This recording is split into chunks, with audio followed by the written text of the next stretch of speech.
या व्हिडिओमध्ये आत्मसन्मानाचा प्रवास कसा करता येईल हे शिका. या व्हिडिओमध्ये आत्मसन्मानाचा प्रवास कसा करता येईल हे शिका ही ओळ ऐकायला साधी वाटते. पण आत्मसन्मान म्हणजे नेमकं काय, तो कसा तयार होतो, का तुटतो आणि पुन्हा कसा उभा करता येतो, यामागे मानसशास्त्राची सखोल मांडणी आहे. आत्मसन्मान म्हणजे स्वतःला मोठं समजणं नाही, तर स्वतःला योग्य किंमत देणं आहे. मानसशास्त्रीय संशोधन सांगतं की ज्या व्यक्तींचा आत्मसन्मान स्थिर असतो त्या व्यक्ती निर्णय घेताना अधिक स्पष्ट असतात, नात्यांमध्ये संतुलित राहतात आणि अपयशातूनही शिकण्याची क्षमता ठेवतात. लहानपणापासून आत्मसन्मानाचा पाया तयार होतो. बाल मानसशास्त्रानुसार मुलांना सतत तू चुकतोस, तू काहीच करू शकत नाहीस असे संदेश मिळाले तर त्यांच्या मनात स्वतःबद्दल नकारात्मक प्रतिमा तयार होते. याला मानसशास्त्रात सेल्फ कॉन्सेप्ट म्हणतात. हा सेल्फ कॉन्सेप्ट पुढे जाऊन आत्मसन्मानात बदलतो. उलट चुका असूनही स्वीकार मिळाला, प्रयत्नांचं कौतुक झालं तर व्यक्ती स्वतःकडे सहानुभूतीने पाहायला शिकते. त्यामुळे आत्मसन्मान हा जन्मजात नसून अनुभवांतून घडणारा प्रवास आहे. संशोधन सांगतं की आत्मसन्मान तुटण्यामागे फक्त अपयशच नसतं, तर सततची तुलना हे मोठं कारण असतं. सोशल मीडियाच्या काळात ही तुलना अधिक वाढली आहे. आपण दुसऱ्यांचं फक्त यश पाहतो, संघर्ष नाही. त्यामुळे आपल्या मनात मी कमी आहे ही भावना नकळत रुजते. मानसशास्त्रात याला सोशल कंपॅरिझन थेअरी म्हणतात. ही तुलना जर सतत नकारात्मक असेल तर आत्मसन्मान हळूहळू कमी होतो.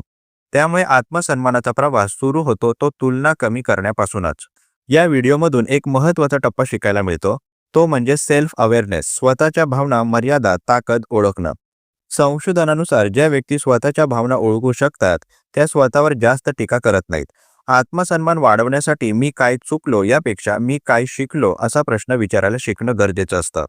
हा दृष्टिकोन कॉग्नेटिव्ह सायकोलॉजीमध्ये ग्रोथ माइंडसेट म्हणून ओळखला जातो.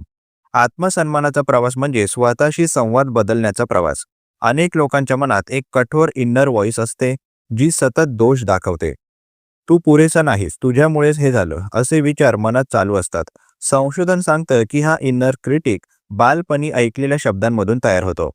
आत्मसन्मान वाढवण्यासाठी या आवाजाला ओळखणं आणि हळूहळू त्याला वास्तववादी आवाजाने बदलणं आवश्यक असतं. याला कॉग्नेटिव्ह रिस्ट्रक्चरिंग म्हणतात.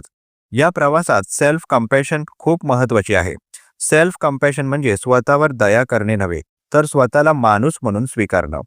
मानसशास्त्रीय अभ्यास सांगतात की ज्या व्यक्ती स्वतःशी दयाळू असतात त्यांचा आत्मसन्मान अधिक स्थिर असतो, कारण त्यांचा आत्मसन्मान फक्त यशावर अवलंबून नसतो. अपयश आलं तरी ते स्वतःला नाकारत नाहीत. आत्मसन्मानाचा आणखीन एक टप्पा म्हणजे बाउंड्रीज शिकणं. संशोधन सांगतं की सतत हो म्हणणाऱ्या लोकांचा आत्मसन्मान कमी असतो, कारण ते स्वतःच्या गरजा दुर्लक्षित करतात. स्वतःच्या मर्यादा ओळखून नाही म्हणणं हे आत्मसन्मानाचं लक्षण आहे. या व्हिडिओमधून हे शिकायला मिळतं की बाउंड्रीज म्हणजे स्वार्थ नाही, तर मानसिक आरोग्याची गरज आहे. आत्मसन्मानाचा प्रवास रेषेत नसतो. काही दिवस आत्मविश्वास जास्त असतो, काही दिवस कमी. मानसशास्त्र सांगतं की हे सामान्य आहे. समस्या तेव्हा होते जेव्हा आपण कमी आत्मसन्मानालाच आपली ओळख बनवतो. मी असाच आहे असं मानणं म्हणजे लर्न हेल्पलेसनेस. संशोधनानुसार ही अवस्था बदलता येते जर व्यक्ती लहान लहान यशांवर लक्ष केंद्रित करू लागली तर. या व्हिडिओमध्ये आत्मसन्मान वाढवण्यासाठी कृतीशील दृष्टिकोन शिकवला जातो. फक्त विचार बदलून उपयोग होत नाही, तर वर्तन बदलणं गरजेचं असतं. उदाहरणार्थ, स्वतःची काळजी घेणं, नियमित दिनक्रम ठेवणं, शरीर आणि मन यांची गरज ओळखणं. बिहेव्हिअरल सायकोलॉजी सांगते की सकारात्मक सवयी आत्मसन्मान वाढवतात, कारण त्या मी स्वतःसाठी काहीतरी करू शकतो हा विश्वास मजबूत करतात.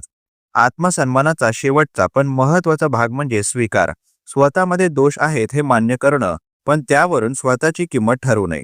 मानसशास्त्रानुसार खरा आत्मसन्मान परिपूर्णतेतून नाही, तर अपूर्णतेच्या स्वीकारातून येतो. जेव्हा व्यक्ती स्वतःला बदलण्याचा प्रवास सुरू करते तेव्हा आत्मसन्मान आपोआप वाढू लागतो. एकूणच आत्मसन्मानाचा प्रवास म्हणजे स्वतःशी नातं बदलण्याचा प्रवास आहे. हा प्रवास वेळ घेतो, चढ उतार असतात, पण संशोधन स्पष्ट सांगते की हा प्रवास शक्य आहे. योग्य समज, योग्य सवयी आणि स्वतःकडे पाहण्याची दृष्टी बदलली तर आत्मसन्मान फक्त वाढत नाही, तर टिकूनही राहतो.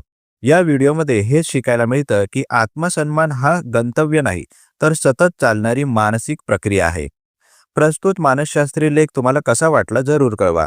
तुमची प्रतिक्रिया आमच्यासाठी महत्त्वाची आहे. तुम्ही सुद्धा कमेंट बॉक्समध्ये एखादा विषय लेखनासाठी सुचवू शकता. त्यावर लवकरात लवकर आम्ही व्हिडिओ प्रकाशित करण्याचा प्रयत्न करू. तसेच हा उपयोगी व्हिडिओ उपयोगी लोकांना जास्तीत जास्त शेअर करा. मानसशास्त्र संबंधित अशाच नवनवीन माहितीसाठी आम्हाला फॉलो करायला विसरू नका आणि आपल्या अधिकृत व्हॉट्सॲप चॅनलमध्ये सहभागी होण्यासाठी 9137300929 या क्रमांकावर व्हॉट्सॲप करा. तेथे लगेचच तुम्हाला व्हॉट्सॲप चॅनलची लिंक मिळेल. मानसिक समस्येवर गोळ्या घेण्यापेक्षा अधिकृत मदत घ्या. त्यासाठी वर दिलेल्या क्रमांकावर फोन किंवा व्हॉट्सॲप करू शकता. लवकरच एका नवीन विषयासोबत इथेच भेटूया. तूर्तास धन्यवाद.